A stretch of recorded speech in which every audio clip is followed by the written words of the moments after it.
Nós somos as cantoras do rádio. Levamos... Há cerca de 100 anos foram fundadas as primeiras emissoras de rádio do Brasil, com destaque para a Rádio Clube de Pernambuco e a Rádio Sociedade do Rio de Janeiro. Na década de 1930, o locutor Nicolau Tuma criou o termo radialista, uma junção das palavras rádio e idealista. Mas foi só em 1945 que foi implementado o decreto que estabeleceu funções para o radialista e valores mínimos de remuneração para os trabalhadores de rádio. Senhoras e senhores, aqui fala o seu repórter, né?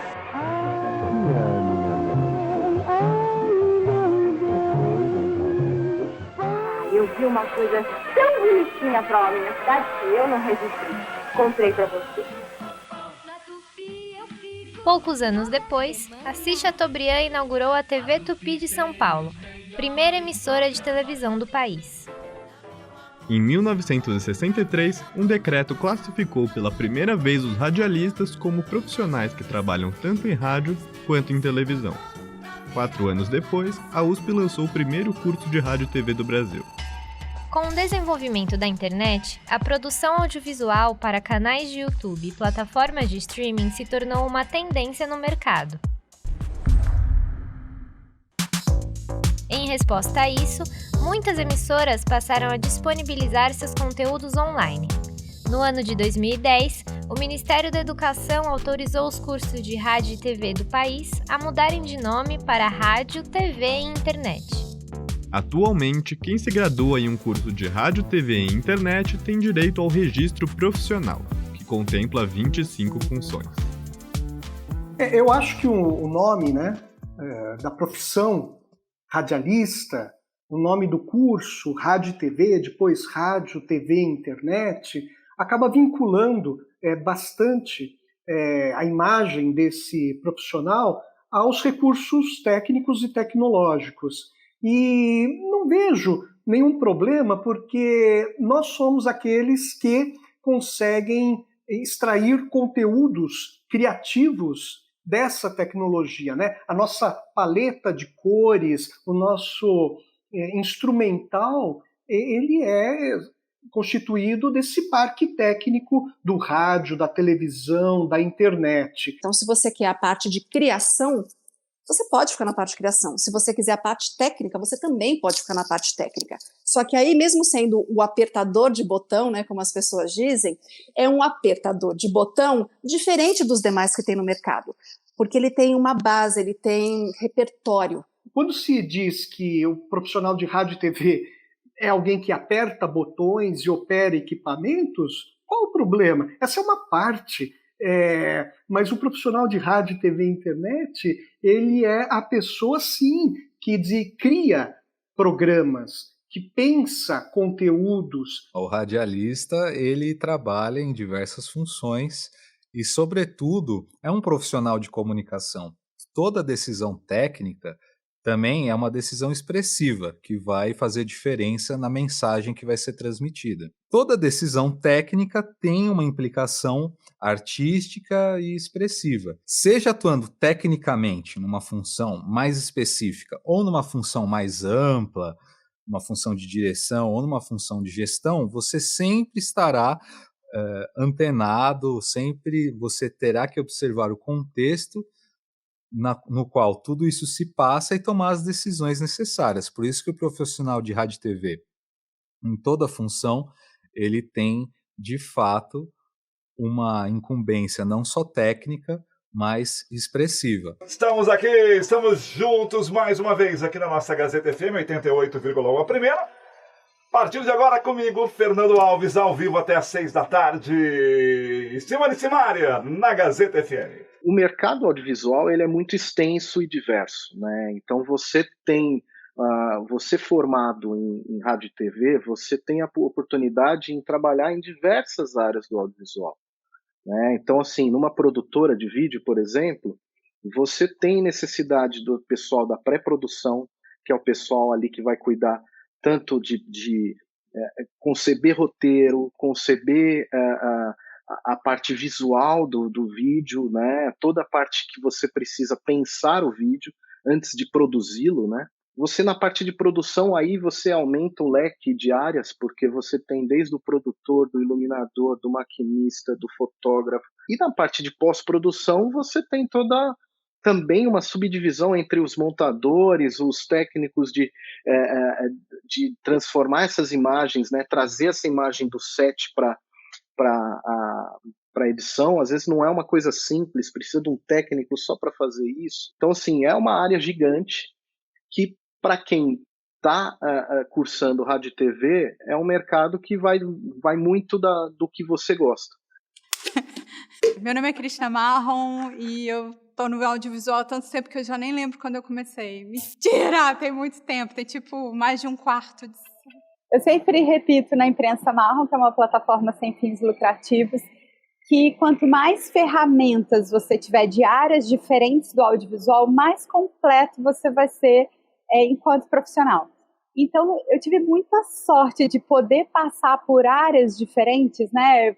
Estar num set de gravação, entender os meandros de um canal, sair para fazer uma pauta, entrevistar pessoas. Isso tudo foi virando um monte de... Parece aquele cinto do Batman, sabe? Que tem várias ferramentas muito incríveis. Eu sinto que eu tenho um cinto desse, muito maravilhoso.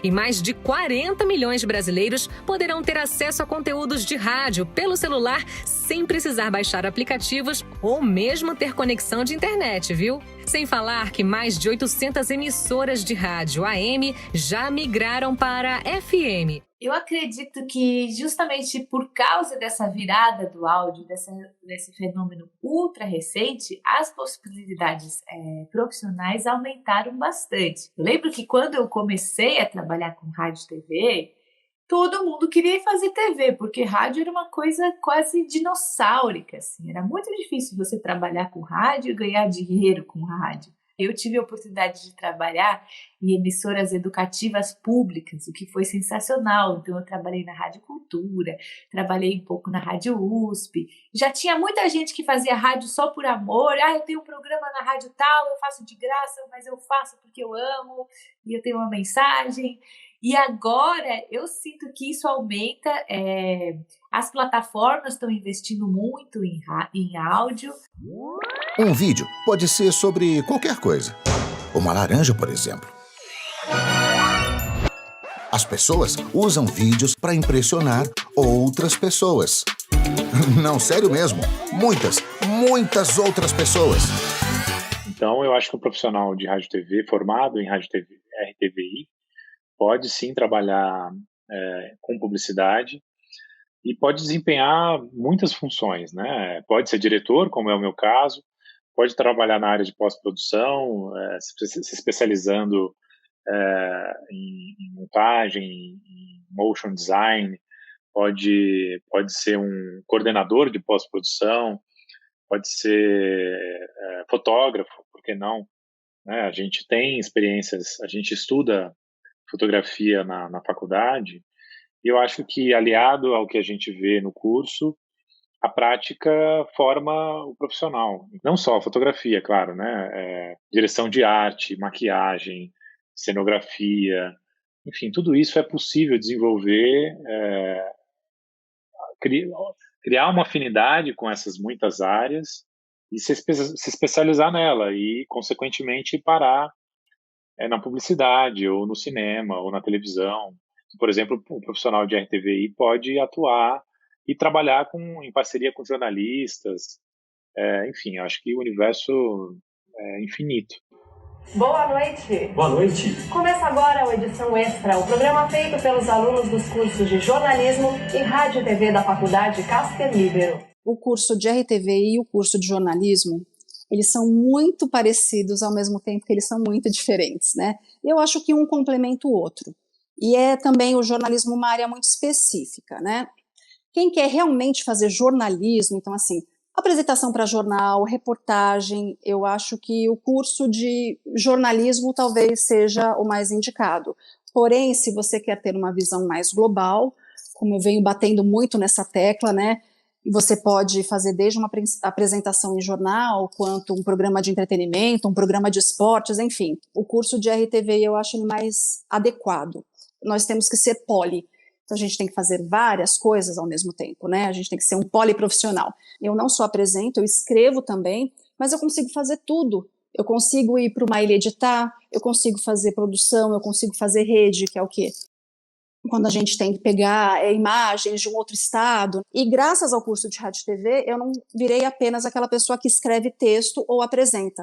Eu faço toda a parte, se for necessário. O profissional de rádio e TV, de fato, ele é alguém que está preparado para atuar numa gama ampla de funções criativas, técnicas, relacionadas à comunicação audiovisual, envolvendo todos os canais, mídias, né, de comunicação. Esse caráter do radialista, dele ser multimídia, polivalente, faz parte da natureza dessa área, porque, na verdade, ele é alguém que trabalha criativamente com comunicação, utilizando-se dos meios que o momento histórico oferece. Todo o aparato técnico, seja de televisão, seja do cinema digital, seja do rádio, do podcast, da web rádio, pertence ao universo de expressão do radialista. Então, assim como o texto também, produzir roteiros, escrever, e depois toda a gama de atividades que envolvem equipes, né? Desde coordenação, direção de equipes, de atores, aspectos mais técnicos como fotografia, iluminação, edição. É um campo muito amplo. Quanto mais completo um profissional da área do audiovisual maiores as chances ele tem de brilhar. A mesma coisa com ideias. Todo mundo tem grandes ideias para filmes, séries, realities, documentários. Mas pouca gente faz com que essas ideias virem projetos, que elas amadureçam e que elas entender em cada uma dessas ideias o brilho, o que precisa ser melhor elaborado, né, os defeitos, e ir ajustando, tendo uma maturação a ponto dessa ideia virar um projeto sólido que atraia players, mas também que ela faça com que todo mundo que tenha contato com essa ideia tenha vontade de assistir também. Sabe aquela premissa de filme, alguém te conta assim, nossa, policial infiltra no Ku Klux Klan, que é o filme do Spike Lee, é a mesma coisa de você falar, mentira, eu preciso ouvir isso. Então, você ter um logline, você entender os seus pontos fortes, você melhorar aqueles pontos fracos, é fundamental para um projeto ir adiante, para uma ideia ser concretizada.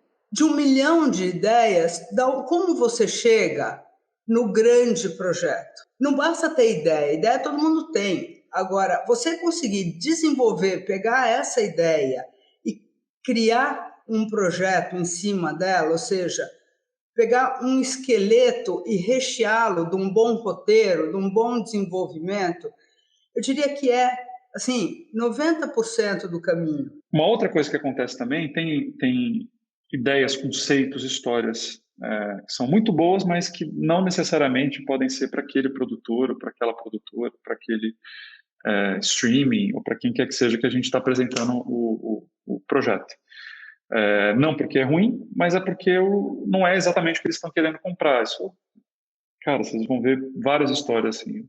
Breaking Bad, Stranger Things foram negados muitas vezes. Mad Men foi negado mais de 10 vezes. Porque não era o momento que o mercado estava querendo comprar aquilo. Corta!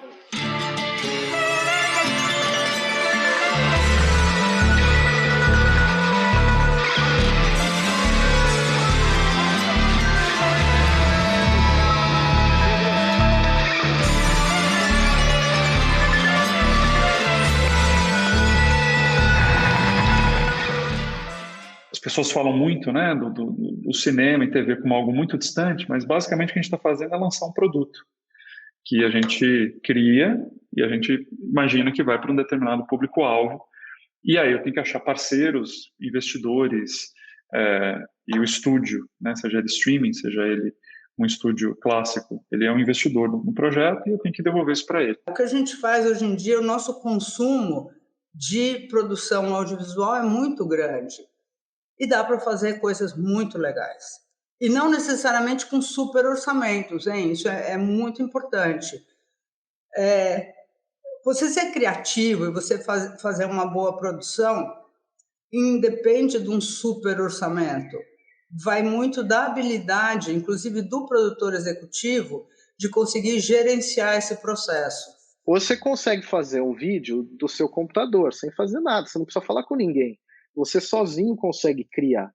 Mas tem outras coisas que você precisa de equipes, você precisa mobilizar pessoas, precisa mobilizar dinheiro. Então, é isso. Você precisa saber o tamanho da tua ideia, o tamanho do teu projeto e tentar colocar ele adaptado da melhor forma possível. Eu estava do lado do Thiago Mello quando a gente viu pela primeira vez o 3% no YouTube, a gente trabalhava na Mixer, corta anos depois, está ele com a boutique produtora dele, fazendo o 3% que a gente, né, que mudou tanto desde que a gente viu no YouTube juntos, virando um grande sucesso internacional com múltiplas temporadas. Então, o YouTube e as redes sociais podem ser esse caminho de cartão de visitas e de teste de linguagem muito eficiente. Está começando mais um Choque de Cultura, um programa cultural com os maiores nomes do transporte alternativo do país, sempre falando sobre cultura e hoje, série. E nós vamos falar sobre a série Stranger Things. Things, que a palavra, Things. O ao vivo é muito bacana em qualquer plataforma. Tem gente que tem pavor, eu adoro, porque é aquela coisa em que você tem que apresentar um produto muito legal, você tem que segurar o espectador, ouvinte, telespectador, enfim, e você de preferência não pode errar, né? Então é uma responsabilidade grande. O curso que a gente fez, que eu fiz, enfim, ou para quem vai cursar rádio, TV e internet, ele é muito um trabalho de equipe. Tem muita gente que acha que é solo, mas não. A gente depende muito um do outro. E é no ao vivo que você percebe isso. E é desafiador você fazer ao vivo, porque o ao vivo, um dia é diferente do outro. Tá? Você chega de manhã para trabalhar, de repente você tem uma ideia e você já implementa essa ideia. Tenho, por exemplo, determinada culinária marcada para o início do programa. Se eu perceber que tem uma coisa melhor, eu posso mudar isso. Dá um trabalho danado? Dá um trabalho danado. Mas é um programa que você pode mexer, você pode puxar o último bloco para virar o primeiro bloco, o terceiro bloco para virar o segundo bloco. O aprendizado é maior. Eu aprendi muito com o ao vivo. Tudo que não é ao vivo pode ser feito por todo mundo, né? Ficção, programa infantil, você encontra isso em todas as plataformas. Existem algumas coisas que só podem ser feitas ao vivo, como jornalismo, como esporte, como grandes eventos. Isso vai ser sempre feito na TV aberta. A TV aberta, ela tem essa potência de imediatismo para exibir programação ao vivo.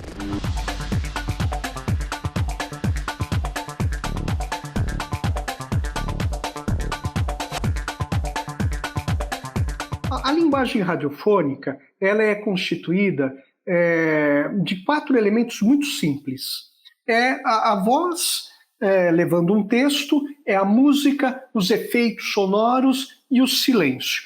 O silêncio é fundamental. Se não houver o silêncio, haverá uma confusão, haverá um ruído ininterrupto. O silêncio, ele não só espaça, mas ele dá sentido, ele dá expressividade.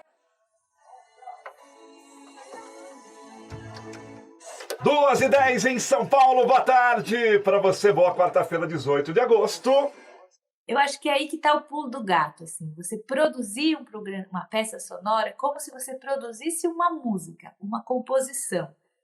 E aí sim, a gente vai prestar muita atenção nos silêncios, nas pausas, nas paisagens, nos efeitos que isso gera no corpo de quem ouve e não de quem só escuta. Olá, musicais, bem-vindo ao Toca Brasil, o podcast de música do Itaú Cultural. Eu sou Edson Natali e por aqui passamos pela vida dos nossos convidados e convidadas, sempre a partir da música. E a música que nos traz hoje é a querida Bianca Maria Binasi. A produção de conteúdo em áudio, especificamente em podcasts, ela é bem diversa. Cada projeto tem suas necessidades. Hoje existem muitos projetos relacionados a entrevistas e rodas de conversa, que é o gênero mais procurado entre os ouvintes, né? Tanto em podcasts publicados em plataformas de streaming ou mesmo no YouTube.